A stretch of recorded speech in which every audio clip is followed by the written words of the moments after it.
Hallo und herzlich willkommen zurück zu Bioshock in der Remastered-Version. So, wir haben den 6. Video angeschaut. Jetzt schauen wir uns den 7. Kommentar des Regisseurs an, der da heißt Eine Welt der Motive.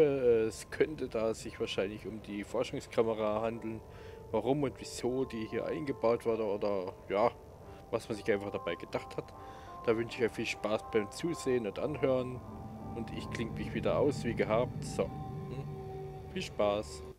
Rapture is overflowing with memorable locations and set pieces. In developing a world that feels organic, lived in, and functional, Irrational managed to create a space that feels perfectly suited to the story and action that takes place in it, which begs a question: did the plot shape the location, or did the plot fit squarely into a world that was already established?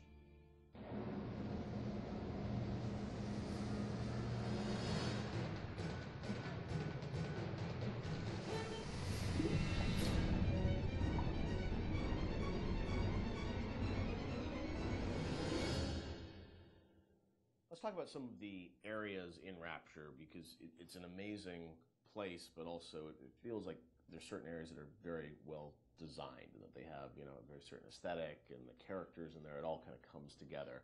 Ken, do you have a part of Rapture that resonates the most with you still to this day? I think the opening is always going to be the most important to me because it's we spent a lot of time there, and it was all for me as a challenge as a narrative guy is sort of how do we set up a very complex series of events and a very complex notion and all this, you know, Andrew with so much to tell, big daddies and little sisters and Andrew Ryan and the time period and do that all without cutscenes. And especially, I think the descent to Rapture when you're in that, when you get in the bathysphere, you know, getting that right, getting everything right down to the, you know, the bathysphere cresting the hill and seeing the city for the first time. Remember how much we worked on the timing of that, just getting that. And it took us forever to figure out that we should just put the slide projector covering the window. Like again, in hindsight, it seems like such an obvious choice, but we were really trying to figure out like how are we going to tell this story of Ryan, and then reveal so you can see the, you know, the city beyond the hill. And also we didn't have to show the whole transition going down the bottom of the ocean because the whole screen was covered. Spoiler alert. I think that's the part that will always be near and dear to my heart. Yeah, I mean, for me it was Kashmir. Yeah. That was one of the first... The restaurant at the beginning. Yeah, the restaurant at the beginning, because it was really like the first art box that we created that was Rapture. I mean, we created spaces before that weren't really hitting the Art Deco look. Scott Sinclair just started, and he built that, designed and built that statue of the Atlas with the world on his shoulders that was in the middle of the room. And Mauricio had done some concept art for us of that space. And once we started putting everything together and getting it into Engine and actually walking around it and seeing those giant windows off to the side that just showed the seascape and really drove home the fact that you were underwater. It was the first time really all the elements started to come together. And we had built a bunch of stuff, and we actually stepped back and said, we have to just get one room right before we go any further, because we weren't getting it right. And so Mauricio did that concept drawing. Yep. We worked really hard on that statue, and that statue I think was the first object we really built in the game that was a Bioshock. So we just stayed in that room for like a month until we got it right. And I think the original concept actually had a tram running through it. So it was like even more complicated, and that was one of those things where we had to keep pulling back to really focus on what the bare essence of that room was.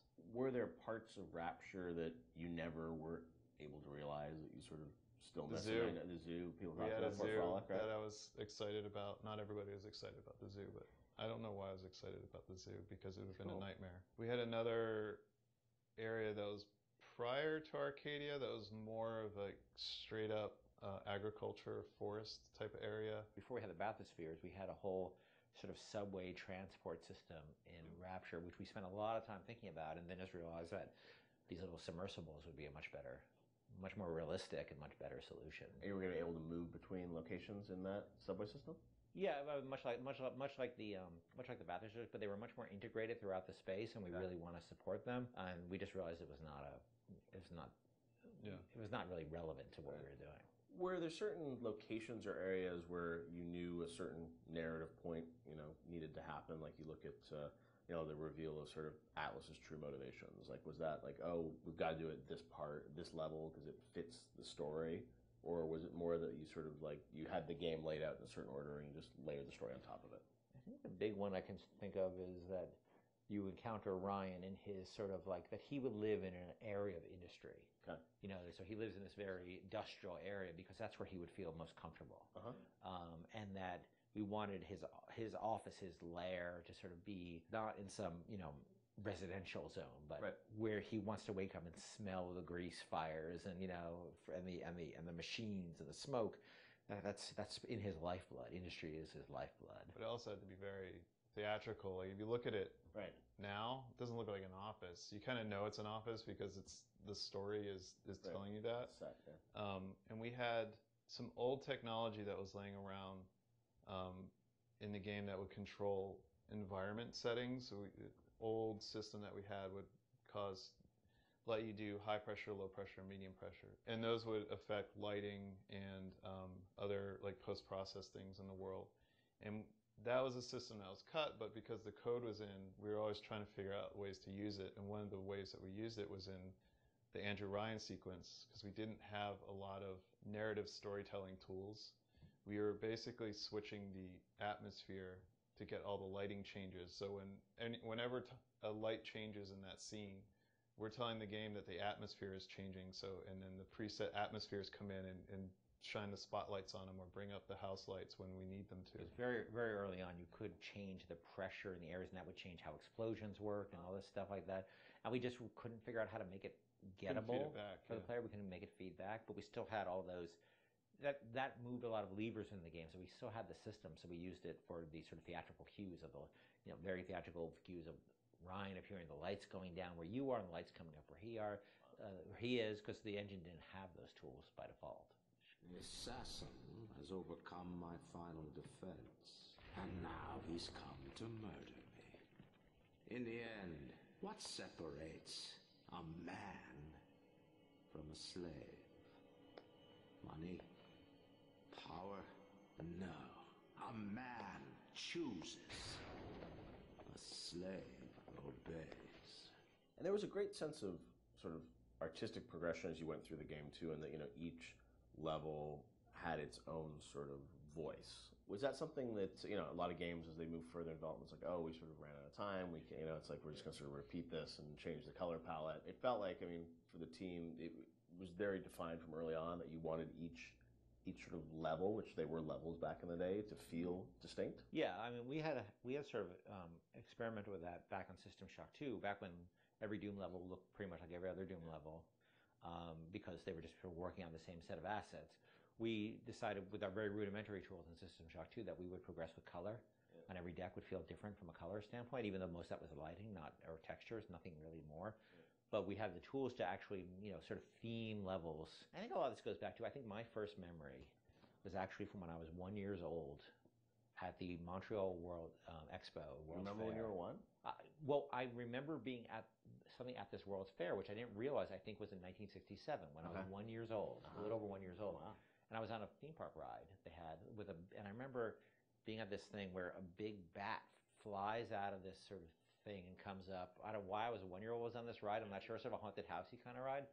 And I remember loving it. And I think that stuck with me. So the notion of sort of theme parky themes and settings, and Disney World does a great job with this. You go to Disney World, they theme areas. So themed areas are something that always resonated with me. And Bioshock sort of always has had this notion of feeling of theme in different areas, much more than the real world has. Like you walk from building to building, most then you can't really tell them apart. You walk from walk from a floor of an office building to another floor. It's not going to look any different, but we always felt that was really important. And it was also, if you look at SWAT 4, saw some early experiments with this, especially like the serial killer's house level in SWAT 4, which is probably one of the most dense levels that we ship, but you were trying to tell a specific story with that. And going straight into Bioshock and using the same exact engine that we're using, and we were very comfortable at that point with how the engine worked and how to art up these rooms, gave us a leg up when we sat down and really thought about what stories are we specifically trying to tell. And one of my favorite anecdotes from this time period is with Sander Cohen. I think it was Nate Wells and Steven Alexander sat down one night, and they came up with a backstory for every dead body that you find in that space, and then they told that story with the props that they could. Even if it was just like, this guy crawled 3 feet and then shot himself in the head because he was sad about something, you know, they put those marks in, maybe put a picture next to the guy, and then he shot himself. So they really like did their homework and tried to add, you know, the backstory for everything that you're going to find in that space. I've got Atlas's goons hitting us non-stop and 2 dead mechanics just this week. We need to control costs.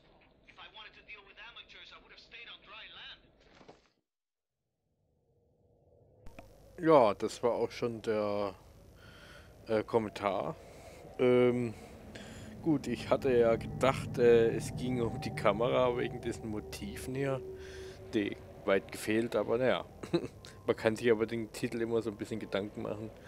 Trotzdem war es interessant und ich denke, ihr wollt auch den nächsten anschauen. Der kommt allerdings erst in der nächsten Folge. Erstmal danke wieder fürs Zuschauen und bis dann, euer Legolas. Tschüss.